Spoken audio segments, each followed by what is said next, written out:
Halo Sobat Sains Farmasi, pada video kali ini kita akan coba angkat satu topik ya Sobat Sains. Jadi kita angkat satu topik bagaimana cara membaca jurnal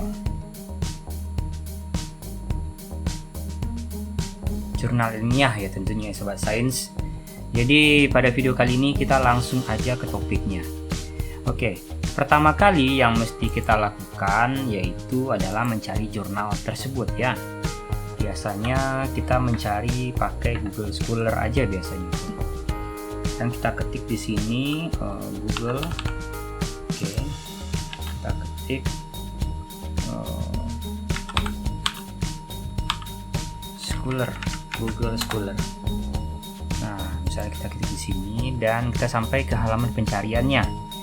Dan tentu saja kita melakukan pencarian. Misalnya kita mau cari jurnal terkait dengan aktivitas anti-diabetes. Nah, misalnya itu ya Sobat Sains. Jadi pada video kali ini kita khusus hanya membahas tentang bagaimana cara membaca jurnalnya dengan singkat, tepat, dan jelas. Nah, oke, kita ambil aja jurnal yang pertama ya Sobat Sains. Kita ambil dan kita download aja jurnalnya.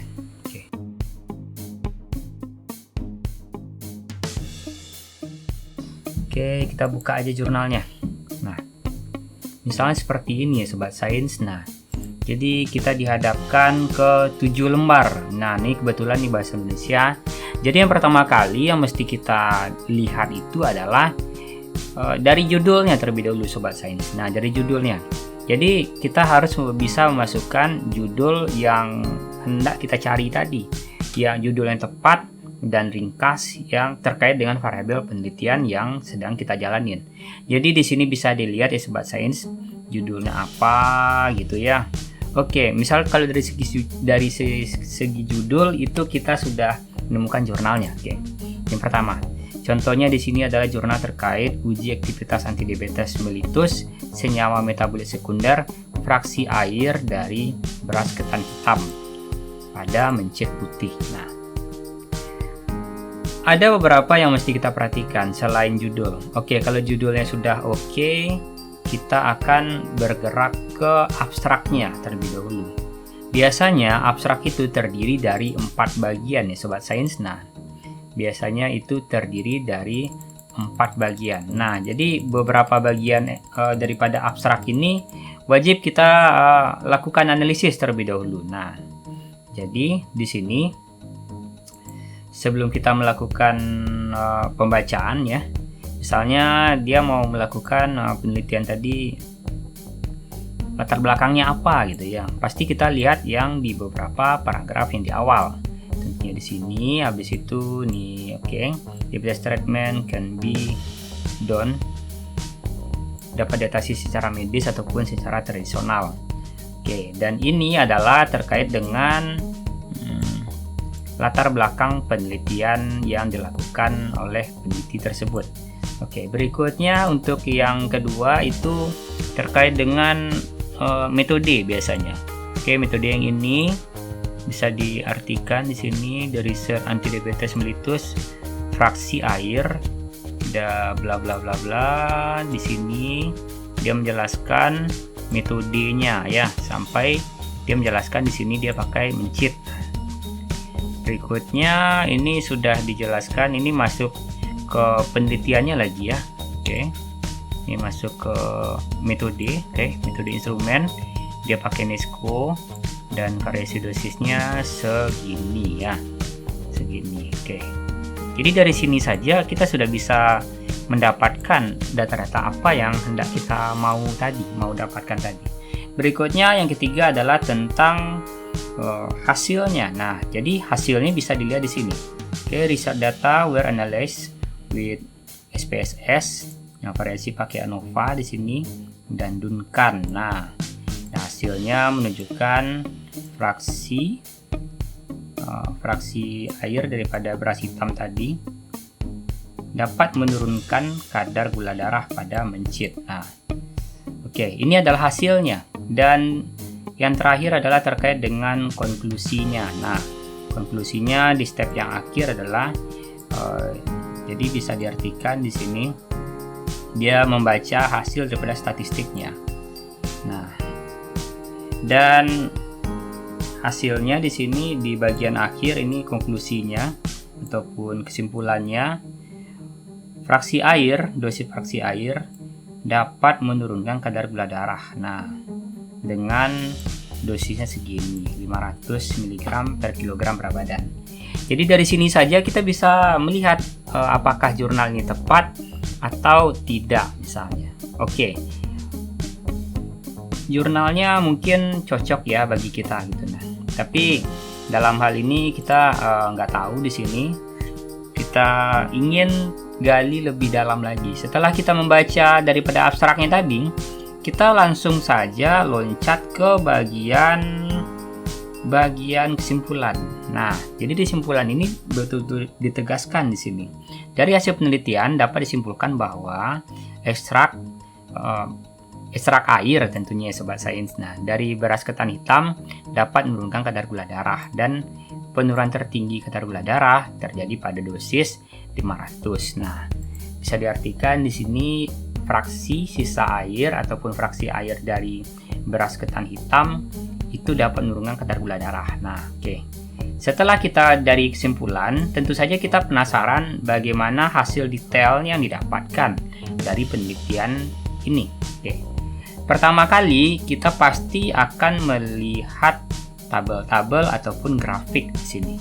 Sebelum kita membaca tulisan yang sangat panjang daripada pembahasannya ini. Yang pertama kali kita disuguhkan data persentasenya. Nah, di sini ada kadar gula darahnya dan persentase penurunan kadar gula darahnya.